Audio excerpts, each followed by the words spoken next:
le sanctuaire chez vous.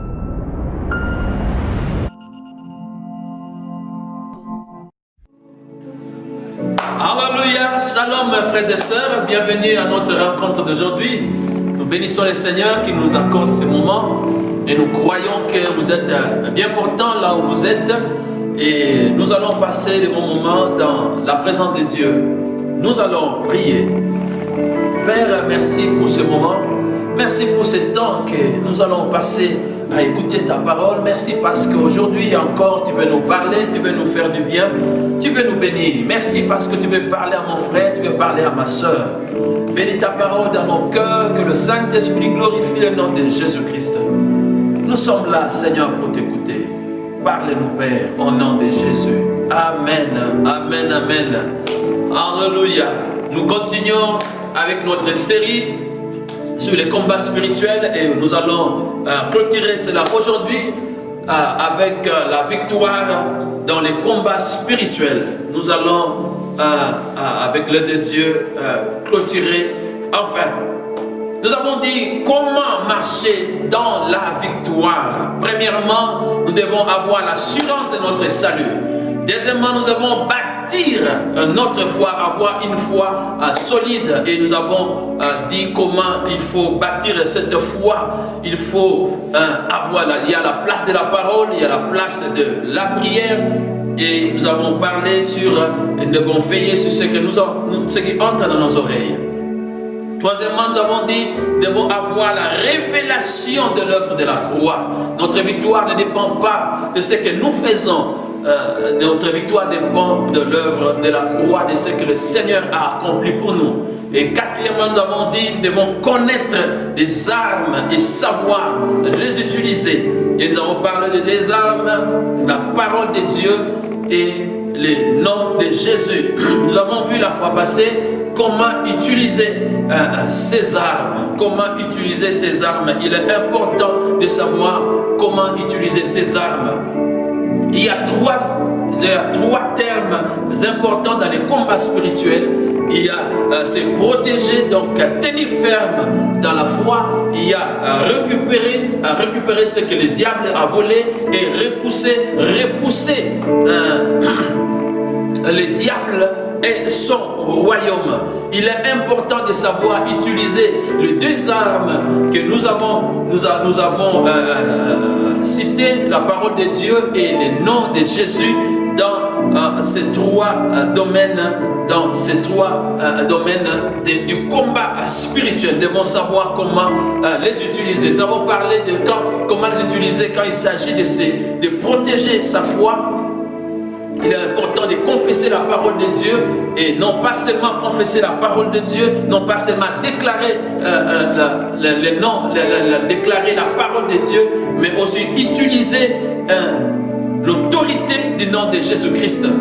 Utiliser le nom de Jésus, utiliser le nom de Jésus. C'est comme ça que nous allons aussi résister au diable. Nous avons aussi parlé de comment récupérer ce que le diable a volé. Nous pouvons aussi utiliser le nom de Jésus et nous pouvons aussi confesser la parole de Dieu. Et nous avons terminé en parlant de comment repousser le diable et son royaume en utilisant ces deux armes. Il est important de repousser le diable. Nous ne devons pas laisser le diable dominer. Nous ne devons pas laisser le diable régner. Non, nous sommes les représentants de Jésus ici sur la terre. L'Église est Jésus et le corps de Jésus actuellement. Et c'est nous que le Seigneur utilise pour accomplir sa volonté. Et nous devons le faire avec foi, avec force. La capacité, l'autorité nous a été donnée. Nous avons sa parole et nous avons son nom. Nous n'avons pas laissé le diable dominer. Nous ne devons pas laisser en ce moment-ci, alors que le diable a envoyé ses démons sur la terre, alors que nous voyons les maladies à gauche et à droite, alors que nous voyons les gens mourir jour au lendemain. Il y a des milliers, des millions de gens qui sont en train de mourir comme ça. Parce que il y a une maladie que le diable envoie. Nous ne devons pas croiser les bras. et laisser les diables à dominer. C'est ça quand nous parlons de repousser les diables et ce royaume. Résister. Même si cela ne nous concerne pas directement, mais nous sommes concernés d'une façon ou d'une autre. C'est notre responsabilité. Et nous avons parlé, nous avons dit qu'il y a des territoires, il y a des coins, il y a des quartiers, des villes que les diables dominent, ils règnent. Éphésiens chapitre 6, verset 12, la Bible nous dit: car nous n'avons pas à lutter contre la chair et le sang, mais contre les dominations, contre les autorités, contre les princes de ce monde des ténèbres, contre les esprits méchants dans le lieu céleste. Il y a des coins, des quartiers, comme nous disons, qui sont sous l'influence des autorités, qui sont sous l'influence des dominations, qui sont sous l'influence des princes, qui sont sous l'influence des esprits méchants. Et c'est notre responsabilité de résister, de repousser les diables, de ne pas les laisser dominer et régner. Il y a des personnes, des familles qui sont sous l'influence du diable. Nous ne devons pas croiser notre bras. Le monde n'a pas été laissé entre les mains des politiciens. Ce monde n'a pas été laissé entre les mains des juristes, des hommes d'État. Ce monde a été laissé entre les mains des chrétiens, des hommes et des femmes qui croient en Jésus-Christ. Nous pouvons influencer les choses ici sur la terre. Christ, avant de monter, avant de rentrer auprès du Père, il n'a pas parlé aux politiciens, il n'a pas convoqué une rencontre des parlementaires ou des sénateurs. Il a convoqué une rencontre de ses disciples et c'est à eux qu'il a parlé. Donc nous devons prendre notre responsabilité à main. Et comment est-ce que nous pouvons repousser le diable et son royaume? Nous avons parlé, nous avons dit, par l'intercession.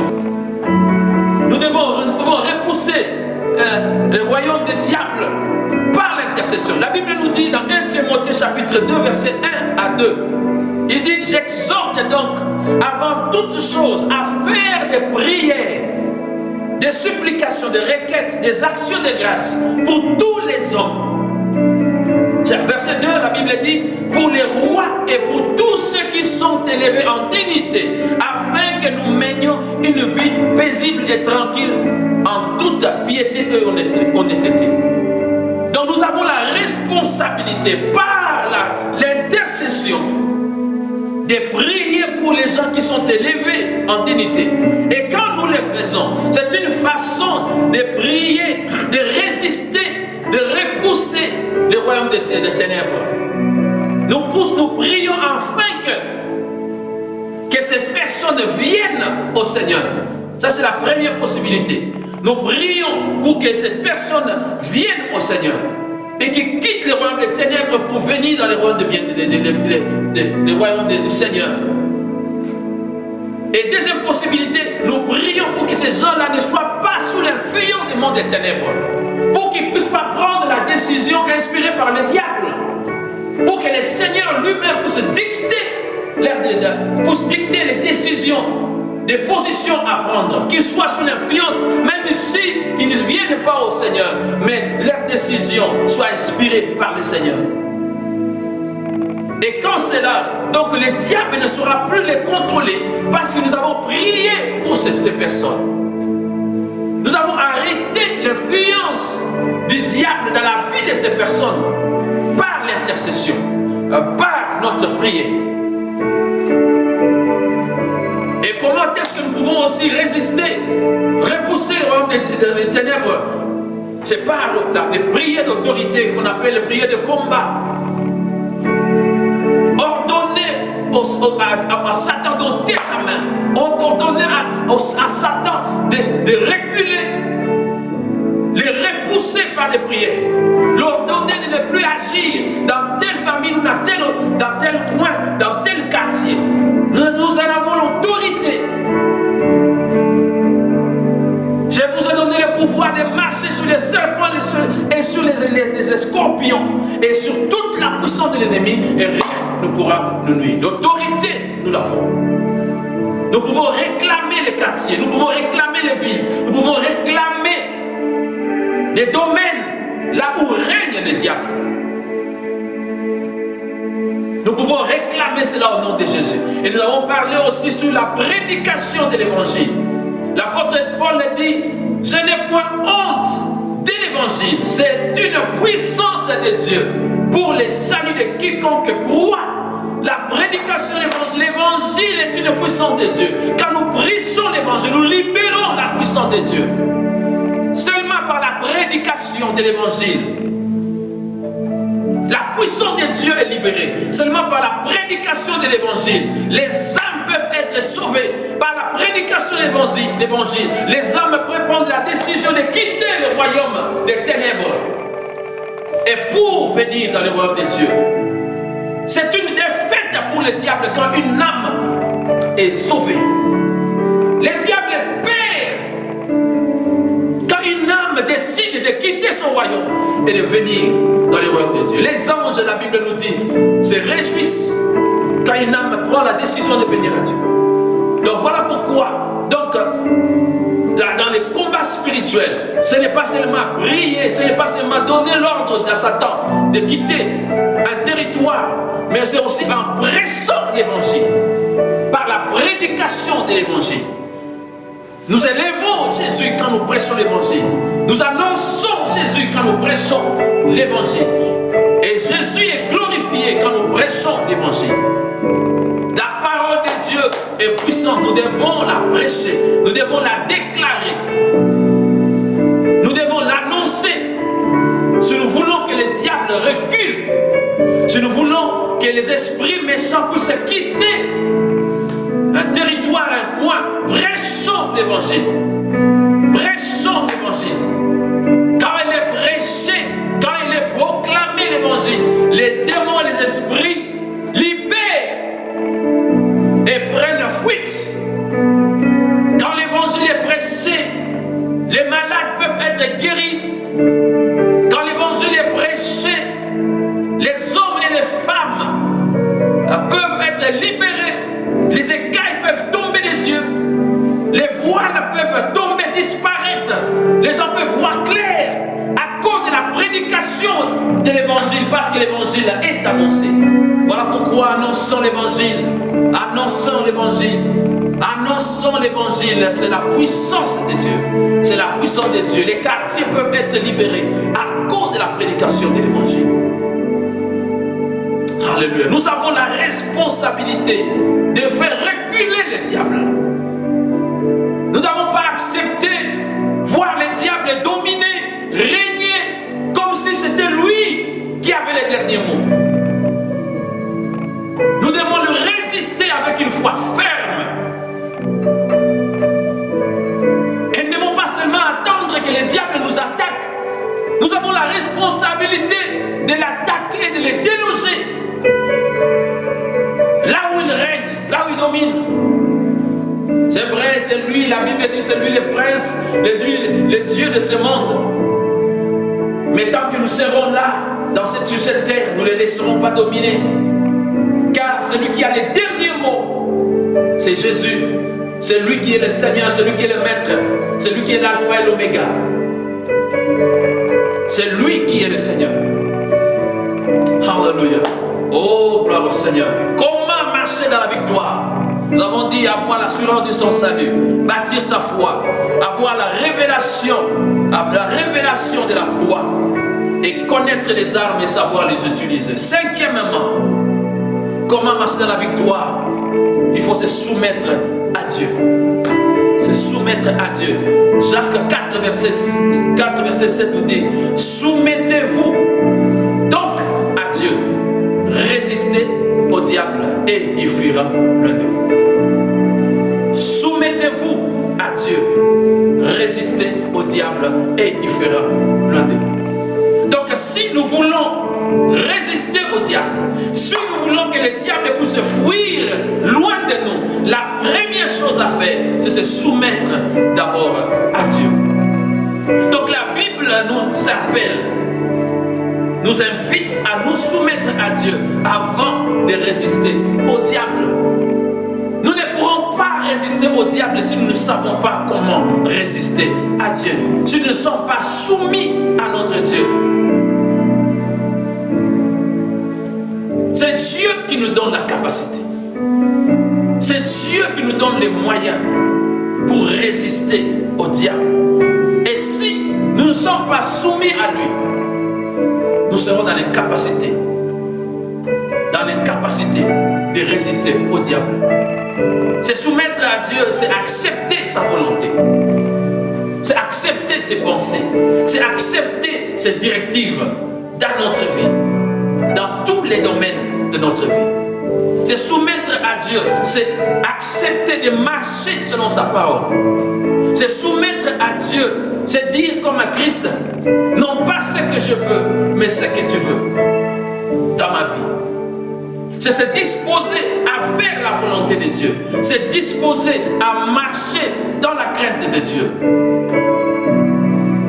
C'est soumettre à Dieu, c'est accepter volontairement de marcher loin de la désobéissance, loin du péché, pour marcher dans la crainte de son nom.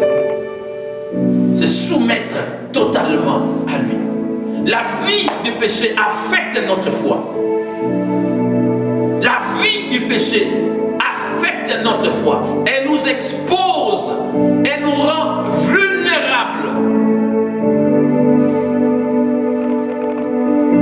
La vie du péché nous expose aux attaques du diable et nous devenons une proie facile au diable. Éphésiens chapitre 4 verset 27, l'apôtre Paul dit ceci aux Éphésiens: ne donnez pas accès au diable. Ne donnez pas accès au diable. Nous pouvons donner l'accès au diable. Nous avons la victoire avec nous. Nous marchons dans la victoire. Dans la victoire en face du diable. Nous ne combattons pas pour la victoire, mais nous combattons dans la victoire. Mais c'est possible de donner accès au diable et de perdre cette victoire que le Seigneur nous a accordée. Pourquoi? Parce que nous avons donné l'accès au diable. Dès Corinthiens chapitre 2 verset 11, la Bible dit: afin de ne pas laisser à Satan l'avantage sur nous, car nous n'ignorons pas ses desseins. Il y a possibilité de donner de l'avantage au diable. Il y a possibilité de donner de l'avantage au diable. Et quand le diable a cette possibilité, quand le diable a cet avantage, il est saisi avec ses deux mains. Il est saisi, il en profite, parce qu'il ne sait pas combien de temps il aura encore cet avantage. Donc voilà pourquoi nous devons veiller. Nous devons veiller, marcher dans la crainte de Dieu. Nous soumettre totalement à Dieu. Chacun de nous a des faiblesses. Et Dieu sait que nous avons des faiblesses. Mais apprenons à mener nos faiblesses à Dieu. Apprenons à placer nos faiblesses à la croix. Nous sommes habitués à prier pour que le Seigneur intervienne dans ceci, dans cela. Mais nous devons aussi apprendre à prier pour le changement de notre cœur. Là où nous sommes faibles, nous pouvons aller prier, déclarer à Dieu. Nous pouvons pleurer dans la présence de Dieu. Seigneur, aide-moi, aide-moi, je n'arrive pas. J'ai continué à mentir. Seigneur, aide-moi, aide-moi à arrêter les mensonges. Il y a l'immoralité qui s'attache à ma peau. Seigneur, aide-moi. Il y a la convoitise dans ma vie. Seigneur, aide-moi. Quand nous crions à lui, il viendra pour nous aider. Il viendra pour nous aider. Seigneur, il y a la colère que je n'arrive pas à abandonner. Seigneur, aide-moi. Dans la présence de Dieu, il y a des choses qui tombent. Dans la présence de Dieu, il y a des faiblesses qui sont changées en force. Dans la présence de Dieu, le Seigneur peut nous aider. Soumettons-nous à Dieu. Soumettons-nous à Dieu. Et quand nous péchons, ne fuyons pas sa présence. Quand nous péchons, approchons-nous de lui avec un cœur sincère. La Bible nous dit, il est fidèle, si nous confessons nos péchés, il est fidèle et juste pour nous les pardonner, pour nous purifier de toute iniquité. Il est fidèle et juste pour nous pardonner. Dieu est fidèle. On raconte l'histoire de cet homme qui travaille dans un restaurant. Un jour, piqué par quelle mouche, il a volé un poulet. Pensant que personne ne l'avait vu, il a continué à travailler normalement. Un jour, un de ses amis l'a approché, lui a demandé si cet ami pouvait travailler à sa place. Quand cet ami a refusé, il a dit non, moi aussi j'ai un programme. Ses collègues lui a dit, rappelle-toi du poulet. Ce qu'il ne savait pas, alors qu'il avait volé, il y a quelqu'un qui l'avait vu. Il dit, rappelle-toi du poulet. Et c'était ainsi à plusieurs fois. Cet ami allait venir et lui demandait de travailler à sa place. Et il brandissait, rappelle-toi du poulet. Et il avait peur de refuser parce qu'il savait, si dès qu'il refuse, l'ami allait l'accuser auprès du patron et il allait perdre son travail. Un jour, il a pris courage, il était tellement... il ne savait pas quoi faire parce qu'il était sous la domination de son ami. Il dit non, je préfère alors que je quitte le travail. Alors il a décidé d'aller voir son patron. Il est allé voir le patron, il a expliqué à son patron le problème. Il dit voilà, patron, un jour, ce qui est arrivé, j'ai volé un poulet, je viens m'en excuser. Et il était prêt à tout accepter. Mais le patron était étonné de voir la sincérité de son travailleur. Il a dit non, c'est ok, tu peux rentrer. C'était la paix dans son cœur. Il était libéré de la domination de son ami. Alors son ami ne savait pas. Il revient encore comme d'habitude et lui dit voilà, j'aimerais que tu travailles pour moi, à ma place plutôt. Il a dit non, je ne peux pas. Oh, mais comment tu ne peux pas? Rappelle-toi du poulet. Il dit oui, je connais, mais je ne veux pas travailler à ta place. Alors je vais dire au patron, il dit ok, tu peux aller dire au patron. De toutes les façons, moi-même, je lui parle. Il était libre, il était dégagé. Les diables prennent nous en otage, nous prenons en otage quand nous avons un péché que nous n'avons jamais confessé. Et nous ne serons jamais libres. Et parce qu'il nous a en otage, nous ne pouvons pas être libres. Nous ne pouvons pas nous résister. Et il ne peut pas fuir de nous. Pourquoi? Il a quelque chose contre nous. Et dès que nous voulons faire quoi que ce soit, il brandit ça. Rappelle-toi du poulet. Rappelle-toi de la convoitise. Rappelle-toi de l'immoralité. Rappelle-toi tu as volé. Rappelle-toi tu as menti. Et nous perdons la paix. Et nous ne savons pas travailler pour Dieu convenablement. Nous ne savons pas prêcher l'évangile convenablement. Il y a la culpabilité qui ronge dans le cœur. Mon ami, quel que soit le péché, pouvez aller à Dieu.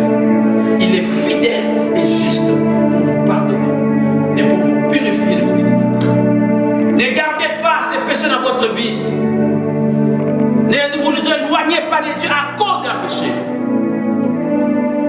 Dieu ne nous chasse pas de sa présence à cause d'un péché. Non. Il nous tend la main. Il a dit à Adam, quand il a péché, Adam, où es-tu? C'est les péchés qui nous chassent, qui nous éloignent de sa présence. Mais Dieu ne s'éloigne pas de nous. Mais nous, à cause du péché, par Dieu est saint, ces péchés-là nous éloignent de lui. Mais Dieu était là, il dit Adam, où est-ce que tu es?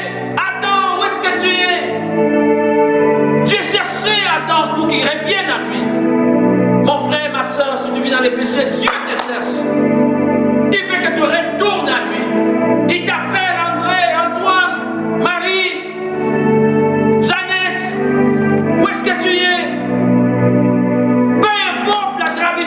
péchés. Devant Dieu, il n'y a pas de petits ou de grands péchés. Reviens à lui pour que tu marches dans la victoire. Reviens à lui, même si tu as avorté. Reviens à lui. Même si tu as volé, reviens à lui. Même si tu as commis l'immoralité, mon frère, ma soeur, reviens à lui. Ne restez pas loin. Ne t'éloigne pas de Dieu. Il continue à t'aimer. Reviens à lui. Reviens à ton Dieu. Et si tu reviens à lui, c'est la paix qui va remplir dans ton cœur, qui va remplir ton cœur. Et tu pourras continuer à marcher et à marcher dans la victoire. Et le diable n'aura plus rien contre toi. Le diable a contre toi, a quelque chose contre toi, à cause de ses péchés. Et il est là pour te rappeler, rentre. Va dans la présence de Dieu. Sixièmement, nous allons nous arrêter là aujourd'hui. C'est le dernier point. Nous devons être conduits par l'Esprit de Dieu. Si vous voulez marcher dans la victoire, dans les combats spirituels, il faut être conduit par l'Esprit de Dieu. Donc la victoire dans les combats spirituels ne consiste pas seulement à la connaissance, à connaître les armes et à les utiliser, ou à connaître tous les éléments importants que nous avons cités. Mais la victoire dans les combats spirituels est liée aussi à la direction du Saint-Esprit, la façon dont le Seigneur nous conduit, l'inspiration que le Seigneur va nous donner. C'est le Seigneur qui nous accorde la victoire dans les combats. David dit dans le psaume 144, verset 1er, David dit: béni soit l'Éternel, mon rocher, qui exerce mes mains au combat, mes doigts à la bataille. C'est Dieu qui exerce nos mains au combat. C'est Dieu qui nous conduit dans le combat. Nous ne pouvons pas dire: je connais l'autorité du nom de Jésus, j'ai la parole de Dieu, je vais seulement dire, je vais seulement confesser et utiliser l'autorité, j'aurai la victoire. Non, non. Nous devons être conduits par l'Esprit de Dieu. Nous devons être conduits par l'Esprit de Dieu. Nous ne devons pas faire confiance seulement aux armes que nous avons, ou aux moyens de les utiliser. Nous devons nous confier à la direction que le Saint-Esprit nous accorde. La direction que le Seigneur nous accorde.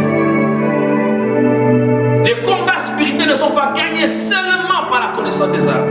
Nous avons l'illustration, la ville de Jéricho. Dieu donne Canaan.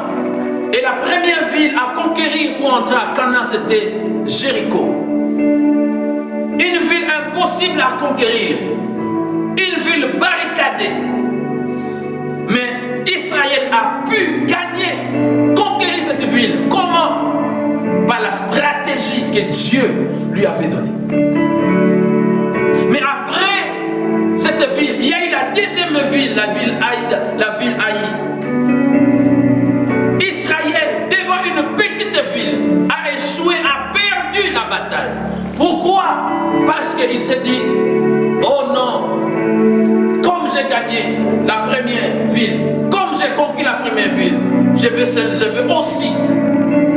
Israël s'est appuyé sur sa première victoire, sur sa victoire pour gagner la bataille dans cette ville, et il a perdu. Nous ne pouvons pas prétendre gagner la victoire en nous appuyant sur notre expérience du passé, en nous appuyant sur notre connaissance.